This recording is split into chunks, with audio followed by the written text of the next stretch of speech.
തക്കാളി വിത്തൊക്കെ മുളച്ച് നല്ല വലിയ പാകത്തിലായിട്ടുണ്ട്. അപ്പോൾ പിന്നെ ഇനി എന്താ, മാറ്റി നടുക അല്ലേ? അപ്പോൾ നമുക്കൊന്ന് മാറ്റി നടാം തക്കാളി. എല്ലാം ഞാൻ ചെയ്യുന്നില്ല. ഇതെല്ലാ ഹേർബ്സും ആണ് ഇവിടുത്തെ. ലെമൺ ബാം ഉണ്ട്, സിലാൻഡ്രോ ഉണ്ട്, നമ്മുടെ മല്ലിയില, പിന്നെ വേറെ ഒരു കുഞ്ഞു തക്കാളി അവിടെ നിൽക്കുന്നുണ്ട്. അത് കൂടാതെ ഇതിൻ്റെ ചുറ്റിനും മൊത്തത്തിൽ ഡില്ലുണ്ട്, ഒറിഗനോ ഉണ്ട്, തൈമുണ്ട്, റോസ്മേരി ഉണ്ട്. അങ്ങനെ പറ്റാവുന്ന അത്യാവശ്യം വേണ്ട എല്ലാ ഹേർബ്സും ഇതിൻ്റെ ചുറ്റിനും നട്ടുപിടിപ്പിച്ചിട്ടുണ്ട്.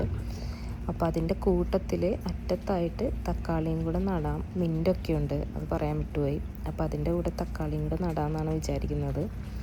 പാഴ്സ്ലി ഉണ്ട്. നമ്മുടെ മല്ലിയില പോലെ തന്നെയാണല്ലേ ഈ പാഴ്സ്ലി ഇരിക്കുന്നത്, പക്ഷെ വ്യത്യാസമുണ്ട് കേട്ടോ.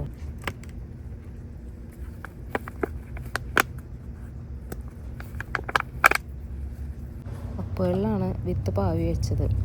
ഓരോന്നിനും ഏത് വെറൈറ്റി ആണെന്നുള്ള പേരും ടാഗൊക്കെ എഴുതി വെച്ചിട്ടുണ്ട്. പിന്നെ വേരൊക്കെ നല്ലോണം പിടിച്ചിട്ടുണ്ട്. വേരിൻ്റെ അടി എന്താണ് ഇങ്ങനെ നമ്മൾ ബ്രേക്ക് ചെയ്യുന്നതെന്ന് വെച്ച് കഴിഞ്ഞാൽ അതിൻ്റെ വേരോട്ടം ഉള്ളിലേക്ക് ഇങ്ങനെ സ്പ്രെഡ് ആവാൻ വേണ്ടിയിട്ടാണ്. അപ്പോൾ അതങ്ങനെ ഒരു ചെറിയൊരു മസാജ് പോലെയോ അല്ലെങ്കിൽ വേരിങ്ങനെ കൂട്ടം കൂടി നിൽക്കുന്നതിൻ്റെ അവിടെ നിന്ന് ബ്രേക്ക് ചെയ്ത് കൊടുക്കുന്നത് എപ്പോഴും നല്ലതാണ്.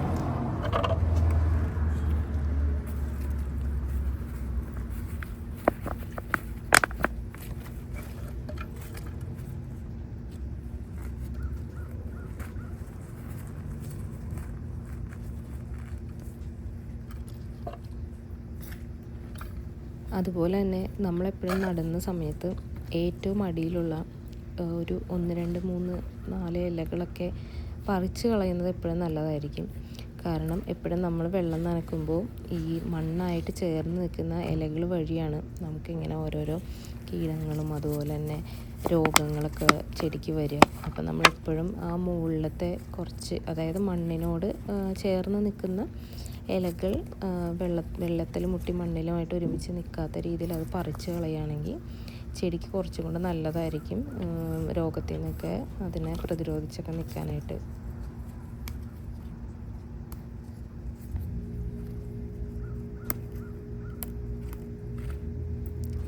അപ്പോൾ അതാത് ചെടികളുടെ നേരെ ഓരോരോ പേരുകൾ, അത് ഏതൊക്കെ വെറൈറ്റി ആണെന്നുള്ളത് അതിൻ്റെ കൂടെ തന്നെ ഞാൻ കുത്തിവെക്കുന്നുണ്ട്.